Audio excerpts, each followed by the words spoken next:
Which arm do you like me to? This one? Because the arm, it should be relaxed. So, good.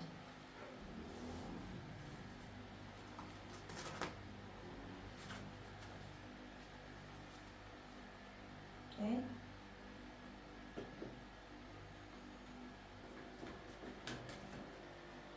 Look at that. Yeah. It's 106/65. Yeah. Ito mga gamot niya after dinner. Ito naman after breakfast. And ito naman nakasulat after lunch. So, dahil tapos na kami kumain, dito na kami sa after dinner. Happy, babe? Ito, konti na lang. Paubos na siya.